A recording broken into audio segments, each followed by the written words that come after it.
आज मैं 56 years old हूँ। मीडिया भी मुझसे बात करते हुए बड़ा हैरान है। मैं मिसेस इंडिया इंटरनेशनल 2022। भाग्य क्या है? चलो, भाग्य क्या है? जो आज हम कर रहे हो कल भाग्य है। यही डेस्टिनी है, यही सुपर नेचुरल पावर है, यही गॉड है, यही अल्लाह है,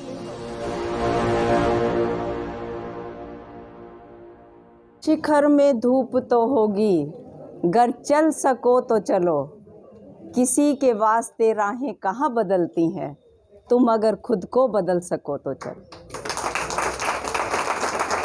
आज की सभा के माननीय नीलम जी, पार्षद, सोशल वर्कर, एडवोकेट्स और मे बी गृहिणी शायद कोई आई हो, सभी को मैं नमन करती हूँ, प्रणाम करती हूँ, आदाब करती हूँ कि एक बहुत ही खूबसूरत पल है कि एक हमारे समाज के बीच की इतनी महिलाएं आज एकत्रित हुई हैं।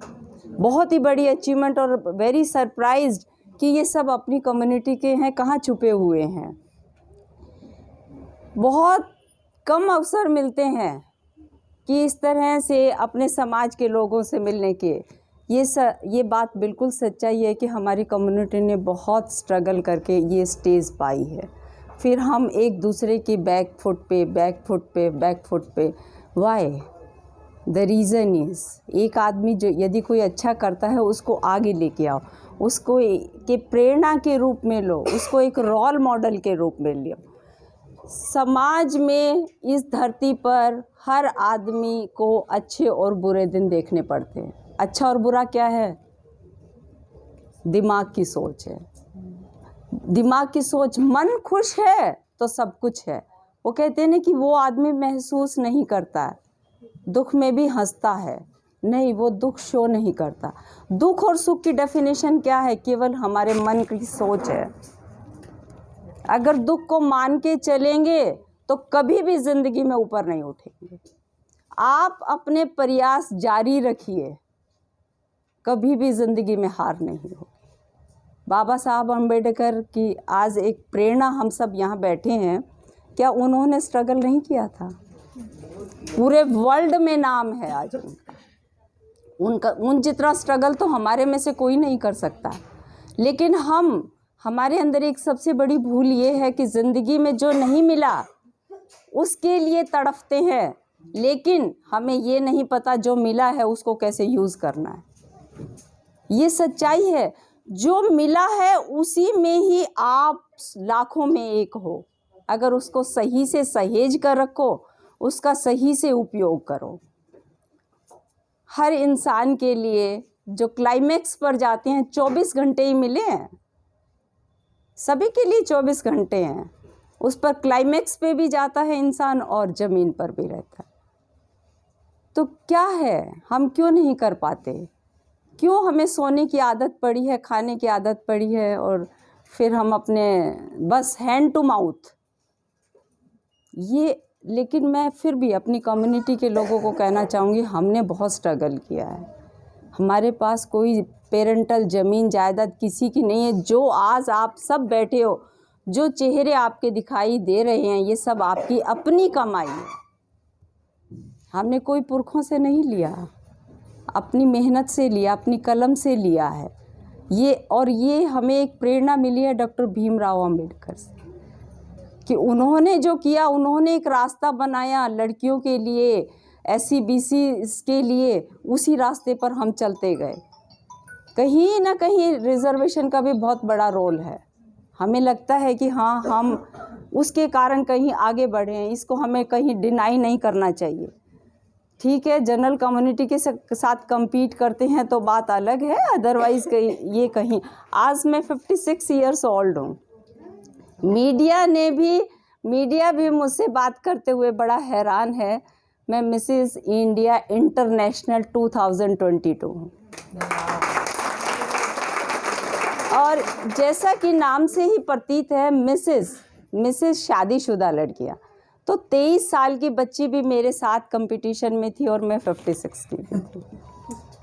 और ये नहीं कि आप क्या कर रहे हैं, मैं क्या कर रही हूँ, सब कुछ सामने होता है, सबको पता चलता है। जब भी हम अपना इवेंट करके आते हैं तो ऑडियंस भी हमसे मिलने के लिए आतुर रहती है कि मैम आप बहुत अच्छा बोलते, मैम आप बहुत अच्छा प्रिपेयर करके आए हो, मैम आपका क्वेश्चन आंसर राउंड बहुत अच्छा गया। ऑडियंस हमें बता देती है कि हम कहाँ स्टैंड करते हैं। तो कैपेबिलिटी किस में नहीं है, सब में है। आप सभी बहुत खूबसूरत है, आप सभी टैलेंटेड हैं। कमी कहाँ है कि हमारे अंदर वो चीज़ नहीं है कि हम अपने आप को खूबसूरत प्रेजेंट कर पाए। हर आदमी खूबसूरत है, किसी को भी देख ले, मैं बहुत खूबसूरत नहीं हूँ, मैं बहुत टैलेंटेड नहीं हूँ, लेकिन मैं खूबसूरत और टैलेंटेड अपने आप को प्रेजेंट करना जानती हूँ। और इसमें सबसे बड़ा रोल है आपका कॉन्फिडेंस। आप खड़े हैं, किस पोस्चर में खड़े हैं, आप बात कर रहे हैं, किस पोस्चर में बात कर रहे हैं, आपकी वे ऑफ टॉकिंग में वर्ड्स क्या है, आपका क्वेश्चन आंसर का लिमिटेड वर्ड में आप आंसर दे रहे हो, आप टैलेंट कितना जानते हो, आपका कॉन्फिडेंस कितना बिल्ड करेगा। ये बहुत सारी महिलाएं आज मेरे सामने बैठी हैं, सब शायद मेरे से बहुत ज़्यादा इंटेलिजेंट हैं, लेकिन यदि मैं किसी को ये कह दूं कि आप आके 2 मिनट 1 मिनट यहाँ पर बोल पाएँ तो शायद कम लोग हिम्मत कर पाते हैं। क्यों? आप में क्या कमी है? शायद आप मेरे से बहुत अच्छे हैं, दिक्कत कहाँ है? अपने बच्चों को, अपने साथी को, अपने बहन भाइयों को हमेशा प्रेरित कीजिए कि वो आगे बढ़ के काम करें। स्टेज फोबिया सबसे बड़ा जिंदगी की कमी है। जो स्टेज पर बोलते हैं वो बहुत विलायती नहीं होते, एक प्रैक्टिस होती है। आपका बच्चा कुछ करा, अरे वाह बेटा बहुत अच्छा किया आपने, वेरी गुड। कभी भी बच्चा, अक्सर क्या है कि मैं माँ हूँ, पड़ोस मेरे बच्चे के 60% नंबर आए हैं, पड़ोस में 70% बच्चे के नंबर आए, मैं हमेशा अपने बच्चे को कोसने लग जाऊँगी, वाह शायद मेरे 60 भी नहीं थे। और 60 वाला कोई 70 वाला कोई बहुत बड़ा IAS ऑफिसर नहीं बन जाएगा जो 60 वाला पीछे रह जाए। किसी भी सक्सेसफुल आदमी की स्टोरी उठाकर देख लीजिए, वो हमेशा स्कूल लाइफ में एवरेज रहा है। और आर्ट्स का बच्चा, 3rd डिविजनर बच्चा हमेशा IAS बनता है। और जो मेडिकल लेते हैं, इंजीनियरिंग बनते हैं, उनके पास तो पर्टिकुलर सब्जेक्ट होता है, फिजिक्स केमिस्ट्री बायो। और आर्ट्स वाले के पास तो बहुत सारे सब्जेक्ट हैं जो वो अपने कंपटीशन में ले सकता है। सबसे पहले तो अपने आप से प्यार करो, अपने परिवार से प्यार करो। इंसान खुद से प्यार करेगा, वो दूसरों से भी प्यार करेगा। ये काम मुझसे नहीं होगा, बहुत आसान टास्क है। मेरे ही बहुत सारे साथी कहेंगे अरे नहीं इस उम्र में, अरे घुटने दुखते हैं, अरे रैंप वॉक कैसे होगा। ये फैक्ट है, मन के हारे हार है, मन के जीते जीत। आज मैं भी वही 23 साल के बच्चों के साथ खड़ी थी और ये भी बच्चियों को भी पता था कि हाँ ये मैम जो है बहुत अच्छा परफॉर्म कर रही हैं, कहीं ना कहीं पोजीशन ले जाएंगी। तो ये हमारे मन की सोच है। जवान और बूढ़ा क्या है, कौन सी डिमार्केशन लाइन है कि मैं 50 साल के बाद बूढ़ी हो जाऊंगी, 58 के बाद बूढ़ी हो जाऊंगी। आप काम करना छोड़ दो, आप आज ही बूढ़े हो गए। बहू घर में आ गई, कहेंगे अड़ोसी पड़ोसी अरे बहू घर में आ गई, सास काम कर रही है, सास को उस पे चारपाई पे बिठा देंगे। थोड़े दिन बाद, 1-2 साल, उसके घुटने में दर्द है, कमर में दर्द है, ये सब सिस्टम शुरू हो जाता है। क्यों? मशीन है, इसको चलने दो। बहू क्यों सर्वेंट समझ रखी है? सास भी, मेरी मम्मी 85 की है, आज भी मम्मी से जितना काम होता है वो करती है, सब्जी काटना, ये करना। और हम कहते हैं नहीं मम्मा, जितना चलते हो, जितना हो सके जरूर किया करो। क्या करना है इस शरीर का? मैं जब भी, ये मेरा 3rd चांस था, मैं आपको बताऊं 2021 में मैं VPR मिसेज इंडिया फाइनलिस्ट रही, फरवरी 21 में। सितंबर 21 में नोएडा फिल्म सिटी में मैं Mrs India 2nd runner up रही और अब मिसेज इंडिया इंटरनेशनल अवार्ड लेके आई। तो आप ये देखिए, पहली बार जब मैं गई तो मुझे लगा अरे मैं फाइनलिस्ट बन गई, बड़ा लोगों ने नाम, एजुकेशन डिपार्टमेंट में मैं पहला बंदा मॉडलिंग में गया, तो मुझे लगा मैंने बहुत कुछ किया। फिर मुझे लगा, औरों को लगा बस ठीक है स्टॉप हो गया, पर मन में कहीं ना कहीं था कि मैं जा सकती हूँ। हार नहीं, सीख और जीत। या तो आदमी सीखता है या जीतता है। जो पहला ट्रायल था वो कहीं ना कहीं बहुत कुछ सीख दे के गया है, और आज भी मन में ये है कि कोई कंपटीशन होगा तो मैं उसमें जाऊंगी। ये मन की सोच होती है, और मैं कह दूं कि नहीं, मुझे तो खाना खा के सोना है। और सुबह 5 बजे मैं उठी हूँ, उसके बाद अपने मेवाड़ डिस्ट्रिक्ट में खुद ड्राइव करके गई हूँ, वहाँ पूरा दिन ऑफिस का काम किया और बैक डायरेक्ट यहीं आई हूँ। और अगर मैं जाके सो जाती हूँ तो आप लोगों से कैसे मिल पाती। जो कुछ आए हो समाज के लिए कुछ करो, अपने बच्चों के लिए, दूसरे। देखिए, क्राइम और करप्शन कब आता है? क्राइम और करप्शन में आप देखिए सारे यूथ हैं। क्यों है? जब मैं इतनी बिजी हूँ, मेरे पास समय नहीं है, तो वो क्राइम और करप्शन क्यों करते हैं? क्यों? क्योंकि उनको एक जो एनर्जी है वो चैनलाइज नहीं की गई। आपने अपने बच्चे को बीए करवा दिया, इंजीनियरिंग करवा दिया, एमबीबीएस करवा दिया, सर्विस नहीं मिली है, तो आपने उसको उसके हाल पर छोड़ दिया कि बेटा हमें नहीं पता, हमने इतना पैसा लगा दिया, अब हम क्या करें, अब तू जाने, तेरा काम जाने। नहीं, इसमें बच्चे की भी कोई गलती नहीं है। उसको सेट होने का वक्त दो। आज मेरी मेहनत काम आती है, मेरा भाग्य भी काम आता है, डेस्टिनी भी मेरी काम आती है। तो कई बार हमारी डेस्टिनी साथ नहीं देती, तो बच्चे को कभी भी अकेला मत छोड़ो, सपोर्ट करो। ये ठीक है कि किसी को सपोर्ट मिलता, किसी को नहीं मिलता। बहुत सारे यंगस्टर को मेल मेंबर भी मेरे भाई साथ बैठे हैं कि कितने बच्चे हैंग हो जाते हैं क्लास में फेल होने से। क्या है ये? कोई कुंभ का मेला है? अगले साल बच्चे क्यों? कहीं ना कहीं ये पेरेंट्स का रोल है, कहीं ना कहीं बच्चे के बैड हैबिट में पेरेंट्स का रोल है, समाज का रोल है। आप कितने इस बात को मानते हो? मैं मानती हूँ इस बात को। मेरा बच्चा फेल हो गया, अरे उसको सबसे ज़्यादा टॉर्चर कौन करेगा? पेरेंट्स करेंगे। समाज कौन होता है उसको कहने वाला? समाज का क्यों बच्चा मानेगा? अपने माँ बाप का मानता है हमेशा। अगर माँ बाप उसको पुचकार के कह दें कि बेटा कोई बात नहीं, अगली बार मेहनत करना, इसका इफेक्ट देखो, और उस दूसरी चीज़ का इफेक्ट देखो। मेरे फादर सन 56 के MA LLB दिल्ली यूनिवर्सिटी के थे, Punjab and Haryana high court के लॉयर थे, ML रंगा। हम 6 बहन भाई हैं, ऑल आर गस्टेड ऑफिसर।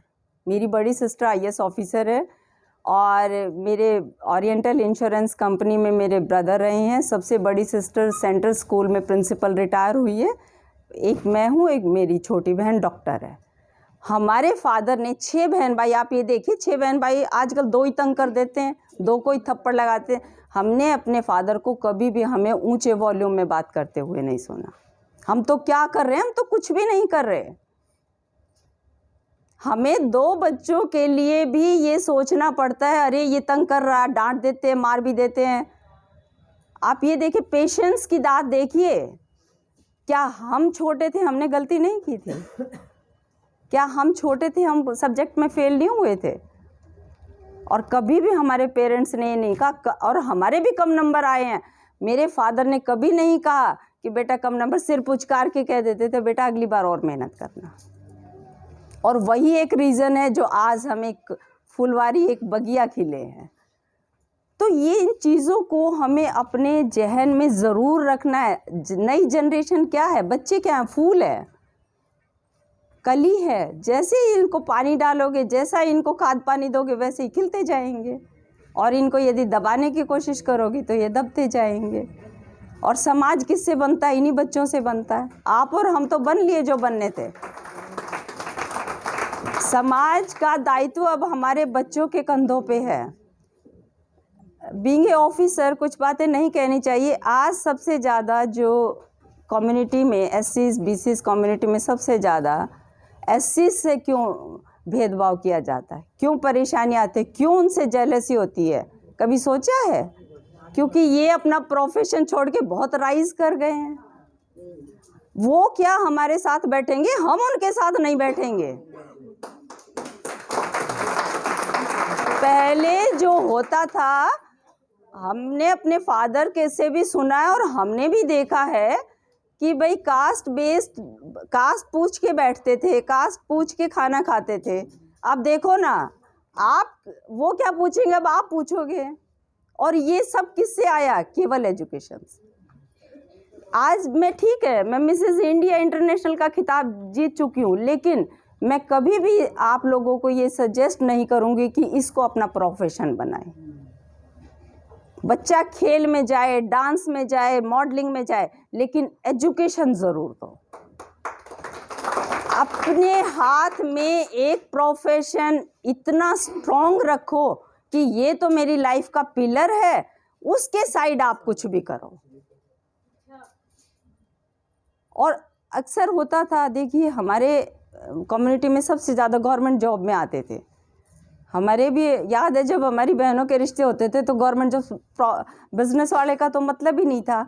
और क्योंकि हम लोग इतने साउंड नहीं थे कि उसमें क्या है, महीने वाले दिन सैलरी तो आएगी, ठीक है ना। और अब मैं तो ये कहना चाहूँगी, अब हमारे पास सब कुछ हो गया। अगर बिजनेस में भी कोई बच्चा जाना चाहे तो वहाँ भी भेजो, ऐसा नहीं है। अब अपना पाँव हर जगह जमाओ। अभी तक तो हमें लगता था कि हम केवल सर्विस कर सकते हैं, हम बहुत कुछ कर सकते हैं।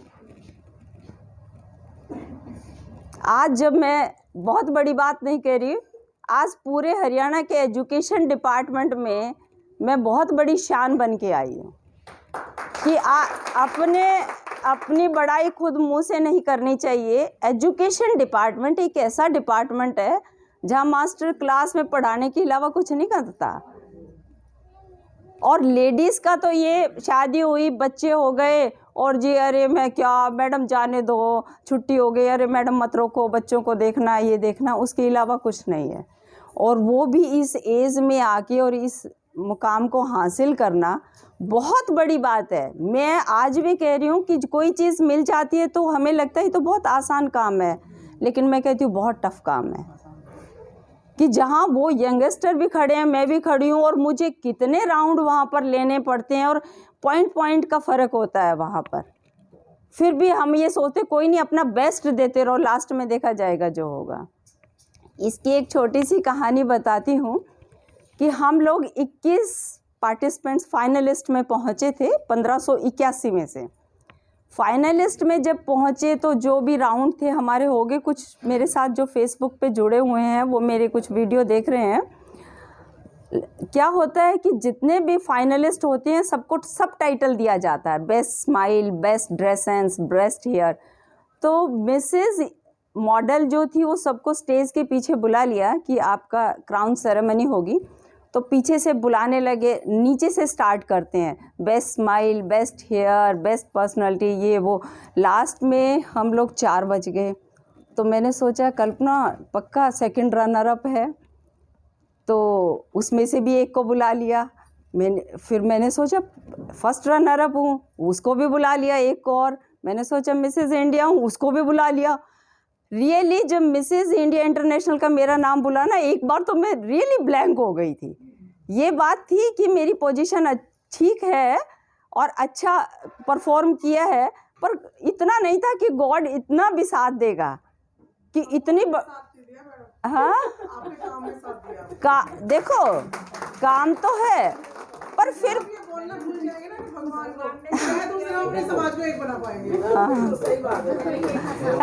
देखो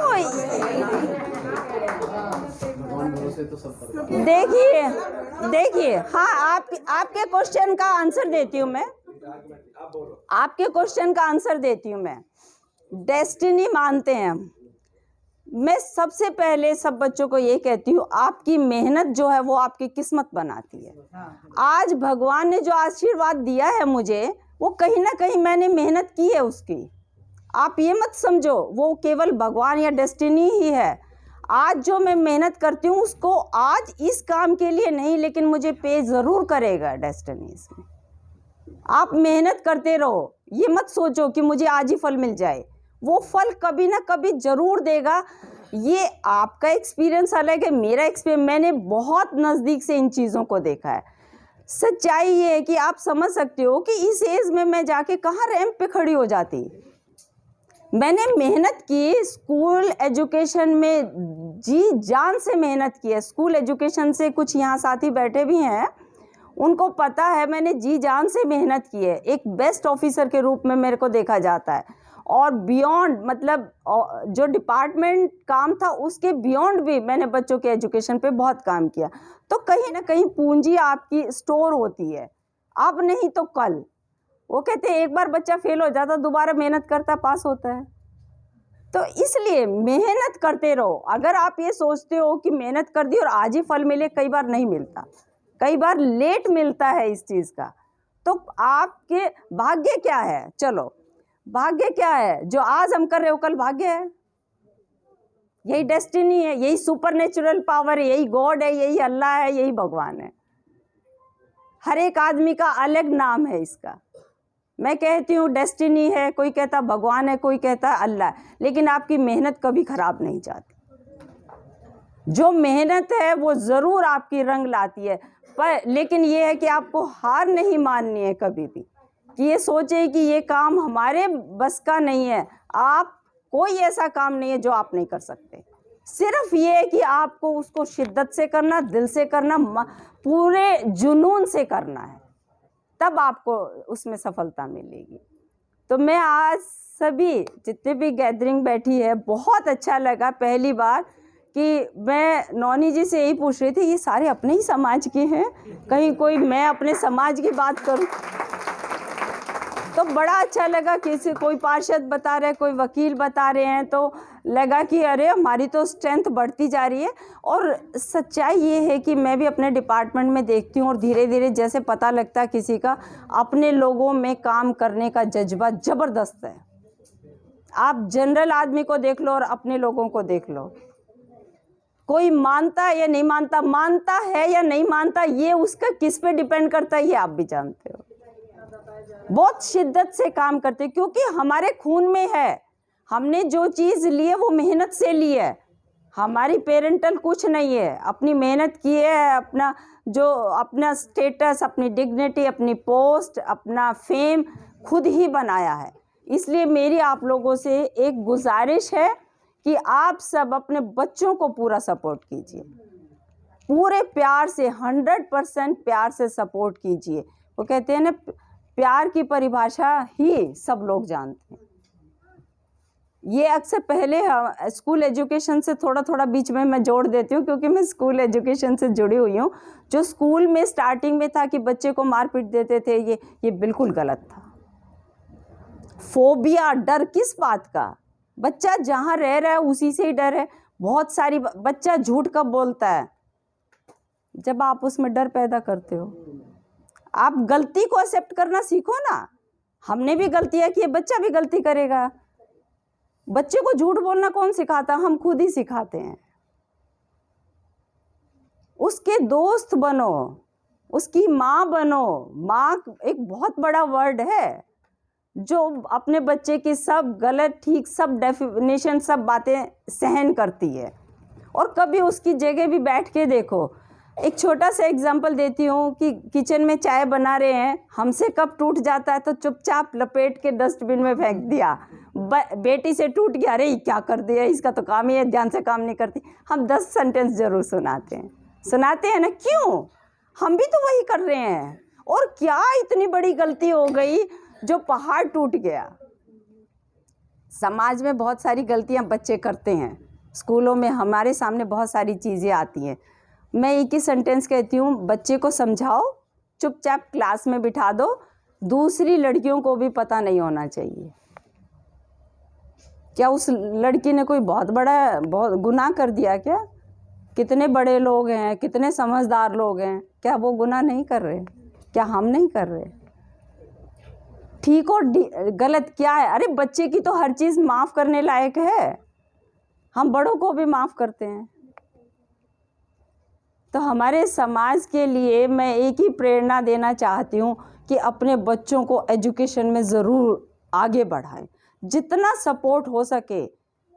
पैसा की कहीं कमी नहीं है, सिर्फ प्यार की ज़रूरत है, और प्यार से ही बच्चा आगे बढ़ जाएगा। और यदि कहीं किसी को मॉडलिंग में या इस तरह इंटरेस्ट है तो मेरे पास ज़रूर बात कर लेना। मैं एक ही बात कहूँगी, बेटा पहले तो अपनी एजुकेशन कर, उसके साथ ये चीज़ें चलाओ। ठीक है, फिजिकल हेल्थ बनती है, डांस है, सिंगिंग है, करोगे बच्चे का एक शौक उभरता है। अगर हम 1 घंटा पढ़ते हैं, 2 घंटा पढ़ते हैं, हम टीवी देखते हैं, इसकी बजाय अगर हम अपने बच्चे को सिखाते हैं बेटा आधा घंटा डांस कर लो, सिंगिंग कर लो फॉर ए चेंज, वो अच्छी बात है कि टीवी से हट के बच्चा इन चीज़ों पे आएगा, मोबाइल से हट के इन चीज़ों पबजी से हट के इन चीज़ों पे आएगा, ये एक अच्छी बात है। और कोई चीज़ गलत नहीं है। यदि आप ये समझ रहे हैं कि मॉडलिंग गलत है या डांस गलत है, सिंगिंग गलत है, ये बिल्कुल गलत धारणा है। पैशन हर आदमी नहीं कर सकता। अब मैं मेवात में हूँ, मेवात के मुस्लिम लोग मुझसे फ़ोन करके पूछते हैं कि मैम आप हमारे स्कूल में हमारी बच्चियों को प्रेरणा देने के लिए कब आओगे। जब वहाँ जैसे एरिया में भी वो अपने बच्चों की इतनी ग्रोथ चाहते हैं, उनको भी मॉडलिंग कितना पसंद आया, तो हम तो बहुत आगे निकल चुके हैं उनसे। चलो, बहुत बहुत शुभकामनाएं मेरी तरफ से, सभी को मेरा प्रणाम।